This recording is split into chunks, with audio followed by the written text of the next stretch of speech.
Welcome to Two Brothers Talking. I'm Israel. And I'm Eli. Today we're talking to the Regional Director for the Arizona Community Foundation of Yuma, Veronica Shorr. Veronica, welcome to the show. Hi, boys. Thanks for having me. Absolutely. Absolutely. You're a huge part of the community, not only from your philanthropy work and your work as the Regional Director, but you were raised in the community of Somerton, and so that contributes, of course, to the greater community of Yuma. So we're just happy to talk to you. Thank you. I'm glad to be here. You guys have done an amazing job with all of your interviews, so I'm a little nervous. Oh, no, thank you. We appreciate that. And let's jump into it. Like, how's your family doing? So my family is great. Everyone's back at school after the whole, COVID year of being at home. We all got a little crazy just being around each other 24/7. And I was always against buying a home because to me that meant like I'm stuck in this place forever, right? That mentality that you're buying your forever home. COVID, we were living in a condo and it's 5 of us, me and my husband and my 3 kids. And I said, nope, let's look for a house right now. The bigger, the better. So we bought a house and there's peace at my house now. There you go. There's nothing to stress test a family quite like being together all the time, every day. Yeah. Yeah, I had to feed the kids 3 times a day. That was really hard. They don't stop eating. Grocery shopping must have been quite a bill, huh? Yeah. I joke that we bought every single outdoor toy there was in every store in Yuma County because I just couldn't find a way to entertain the kids. Yeah. I think that a lot of families were facing that. We think we saw bikes that were out of stock. Yeah. You saw all kinds of outdoor equipment that were out of stock for the first time in, I think, forever. Yeah. I had a couple of coworkers who were looking for a bicycle, just a bicycle. And they lived on the East Coast. And they said they couldn't find a bicycle anywhere. And there were people online selling them for like 3 times the markup. I'm like, man, why are all the bikes gone of all the things to be gone? Why the bikes? Yeah. It was insane. You're right. Everything was out. We played every single board puzzle game that every store has ever. We watched every trilogy and everything that's ever been made on Netflix. And I feel like Netflix got so much money and like so many more viewers. I should have bought stock on there because, yeah. I think I was watching something on Shaq the other day, and someone was asking, what's your biggest regrets in terms of investments? Not buying stock in Starbucks, not buying stock in Netflix were the 2 biggest things he regretted in finance. Wow. Yeah. No, for real. Honestly, this whole pandemic just made me go back and reflect. Like, I am 35 years old. I have these kids, I have this career. Is this what I want to be doing? What do I want to continue to do and what do I want to change? I love being a working mom. I love my career. I love what I do. And I always joke around that like the kids drive me crazy. Well, it's not a joke. They do. But, during the pandemic, I really had to be mom 24/7 and career mom too. So that was a tough act to juggle, but it made me appreciate my kids. I have a 3-year-old. So when the pandemic started, he was 1.5, almost 2. And just being able to stay at home with him, those first 3 years was huge because I didn't do that with my firstborn. So it was a huge, I got to see like his first steps walking, hear him say his first words. Think I had things I had missed with my first child. Yeah. So I was like, oh, this is kind of cool. There's always a silver lining in everything. Yeah. And like you found that you got to spend those crucial moments with your son. Looking back, what do you think stands out to you as like a defining moment, maybe for your family through the entire pandemic? You know what? So I bought a house in Somerton, a block away from my mom and 3 blocks away from my sister. So we immediately decided that we were going to be each other's pods. My mom got COVID early in the summer, so we weren't so worried about her bringing a COVID to us because I didn't live in Somerton at that time. But my sister and I really relied on each other to save our sanity because when she had enough of her kids, they'd come over to my house. And when I had enough of my kids, they'd go over to her house. Or just play dates. The poor kids, they had no friends. And my kids are social butterflies. They love being around people and they love talking to people. So just being able to be there with their cousins. We live next to a field. So they would go out there and kick the ball around. We had family kickball games, softball games, and, just track races around the track. So it really enhanced our family experience. And I'm so grateful for that. And that's true because everyone, thinks, oh, they have to go to school to be socialized. But a lot of that socialization can happen with family, with closer friends. A lot of that can happen at home. Yeah. Yeah. Well, one of the things that I took the opportunity to do during this time was teach the boys how to do household chores. So that's good. I have 3 boys, right? So no girls in my house. And they learned how to do dishes, how to sweep and mop, how to do their own laundry. And we just learned how to live with each other because if not, it was way too much for me. Yeah. In order to balance my work life, home life, I sometimes would have to wake up at 5 a.m, 4:35, and work till about 7 o'clock uninterrupted, because at 7 is when the kids woke up. And then I'd get them like breakfast and ready for their schooling, and the toddler just some attention, and then by 9 o'clock I'd log in back to work and continue working while they were in school and fed, and the baby's being entertained in the living room by his dad or something. So it was a working balance, and some nights were late nights up till 10 o'clock at night, 11 o'clock at night, just to catch up on work. Because, working for the community foundation, our work didn't stop during the pandemic. Right. We really worked with donors to help nonprofits who were in need of PPE equipment and monies to help them run their programs or their new programs, because of course, programming changed during the pandemic, right? So just accessing different ways to access clients via technology and whatnot, since home visitation stopped for a lot of clients and things like that. So I worked with the city of Yuma on distributing their grants to small businesses.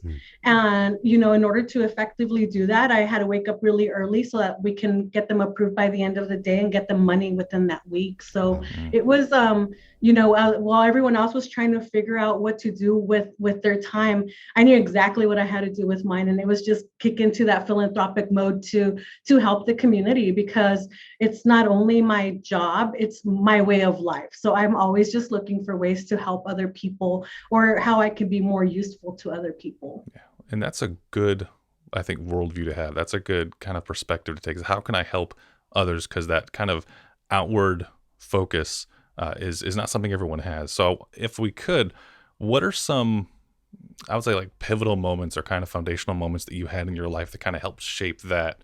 How can I help others? Because as you said, a lot of people were focused like, oh man, how is this going to affect me? But you took that initiative and said, how can I help others through what's going on? Yeah. So, I'm one of 3 children, and I was raised by a single mom. I'm the oldest of 3 kids. So I feel like I automatically always took a leadership role in my family, right? My brother and sister didn't have one mom. They had 2 moms, even though my sister and I are only 14 months apart, because I really took that whole taking care of my siblings very seriously. And we were latchkey kids. So after school, we would go to either the Boys and Girls Club or straight home. And, we had to feed ourselves and, or be under not guardianship, but under watch at the Boys and Girls Club. And if not, when we grew up in the pink apartments on 12th Avenue and 14th Street, for those of you that live in Yuma that are listening, the Rio Santa Fe now. And my childhood friends, some of them, I'm still friends with them till this day. Their moms would feed us, or they would watch out after us, because they knew that my mom was working and she wouldn't get off of work till 9 or 10 o'clock.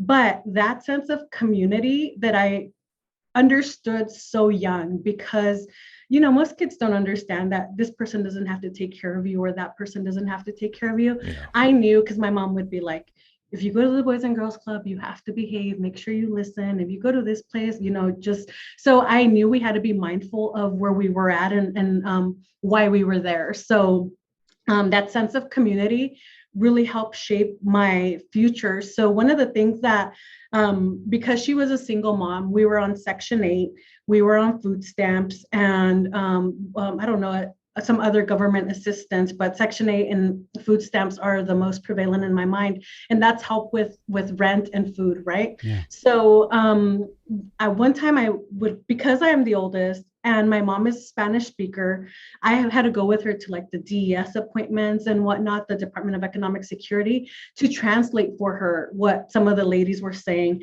And sometimes even if they spoke Spanish too, I was just kind of like helping her understand what was going on. And I remember them. And honestly, I look back and I'm like, maybe I just went once and it just made that big of an impact in my life that it really changed my career. I went with her and I remember the ladies being so rude. Oh, man. So rude. So then in my mind, I'm like, I'm going to go to school. I'm going to come back and I'm going to be your boss and fire you.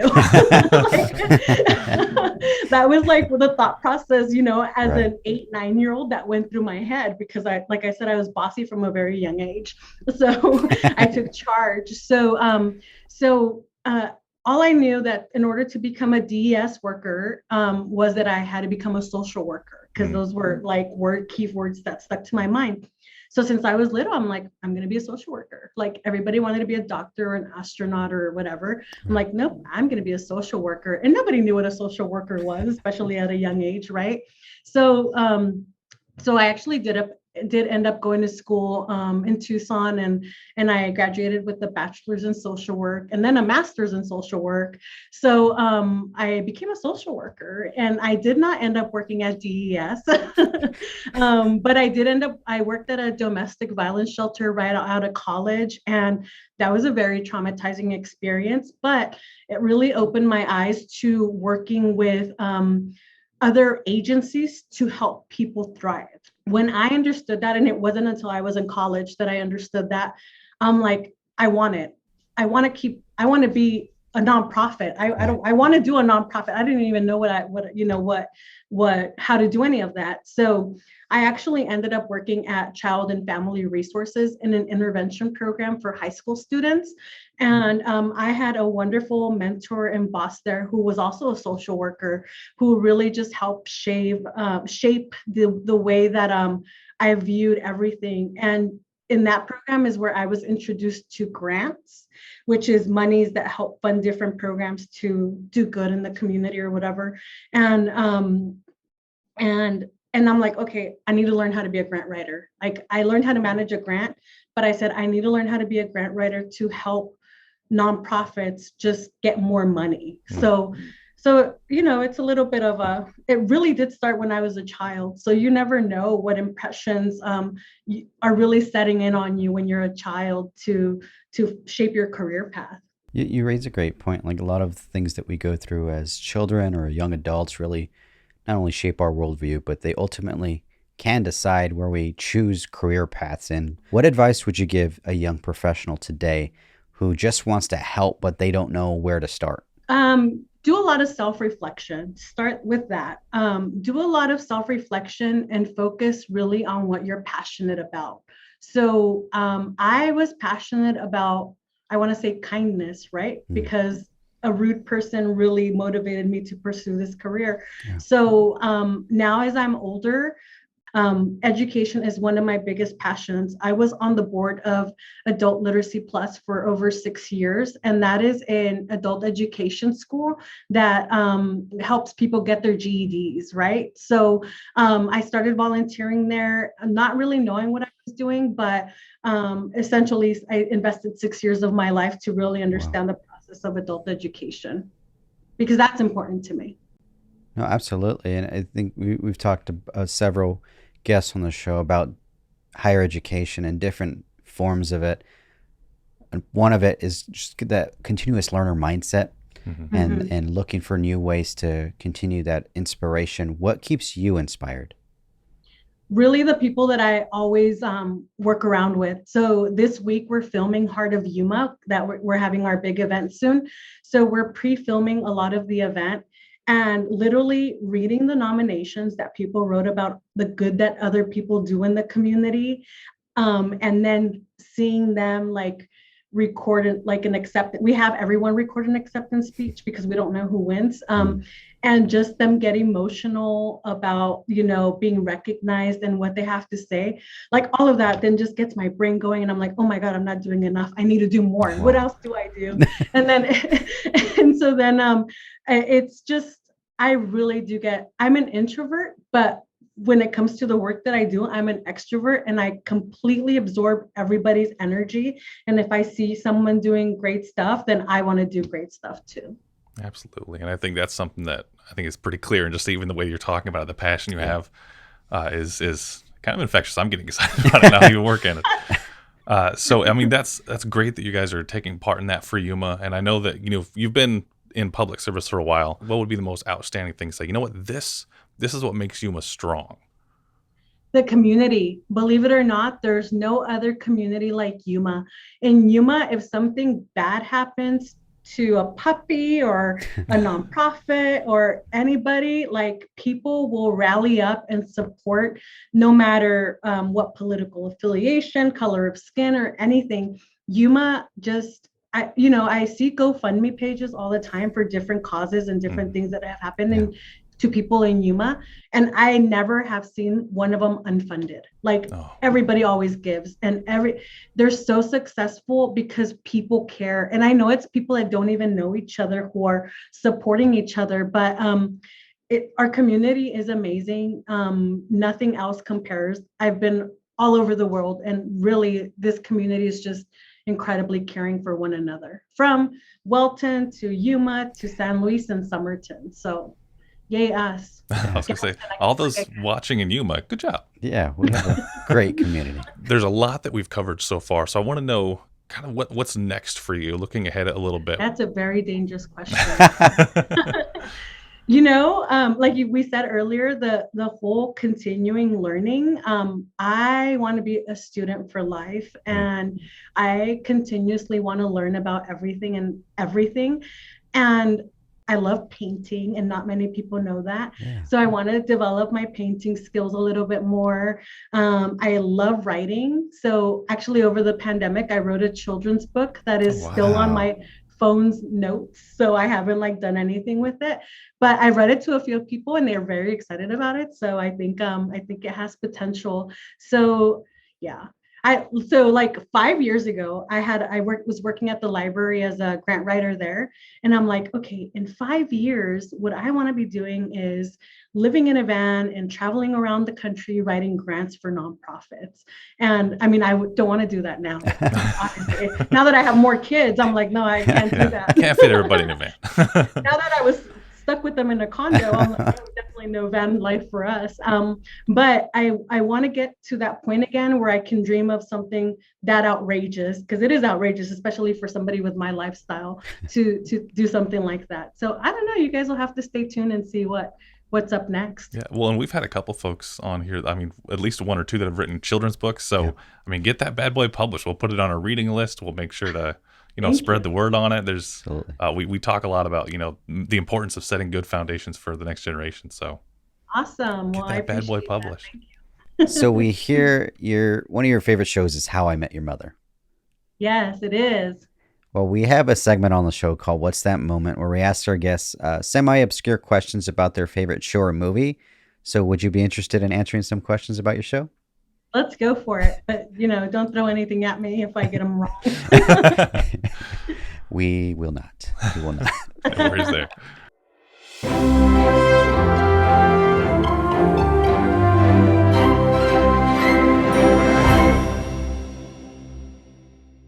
Question number 1. What is the name of Barney's brother? Oh, man. I know who the character is. Right. You're going to have to help me out with this one. James. I said James, didn't I? I think you might have when we might have been talking when you said it. Sorry. We'll give it to you. Okay, next. All right, this one is Barney focused, but it's not one that he likes. So what is Barney's most hated nickname? Barney's most hated nickname. He did not enjoy being called this at all. I remember he doesn't like the word moist or he likes to annoy people with the word moist. But what is his nickname? It lasted for a few episodes. I don't think it ran the whole show. Oh my God, you guys are driving me crazy with these.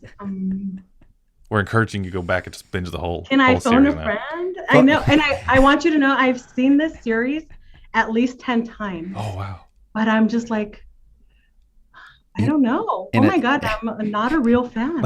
In a first ever for this segment, we'll allow the phone a friend. We didn't consider that before. Yeah, go ahead. Oh, hold on. Let me text him. I wish we had like the music, the lights ready. Dun dun dun. dun. What is Barney's most hated nickname? Most hated nickname. Most hated nickname. I think of all the characters, Robin called him this name the most. Is it either Swarley or the Barnacle? It's Swarley. The Barnacle. I forgot about the Barnacle. Oh, man. He's like, Swarley or the Barnacle? See, he knew. Nice.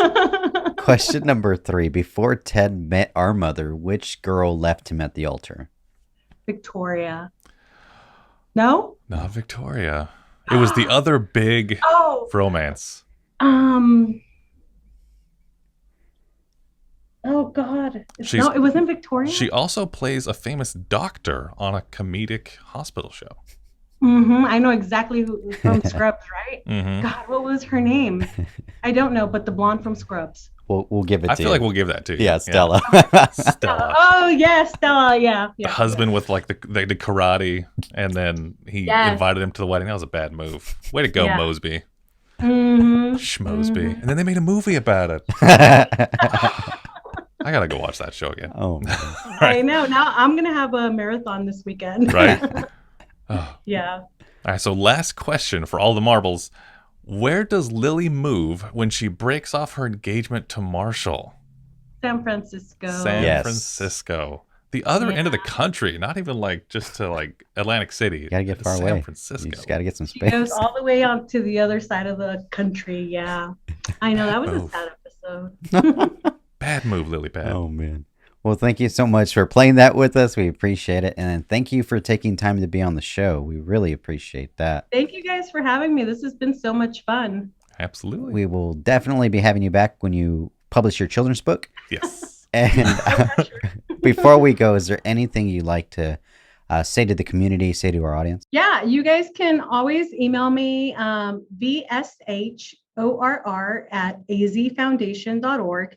You can always add me on Facebook, Veronica Shorr, or where else? Yeah, just those places. And I just want to say thank you guys for having me. And if you want to do good in the community, just go ahead and do it, no matter what it is. Just whatever inspires you to make you feel better and do good, just do it. Message. Thank you so much again. And you can find ways to contact Veronica below, as well as a link to the Arizona Community Foundation of Yuma so you can get involved. Thank you guys. Absolutely.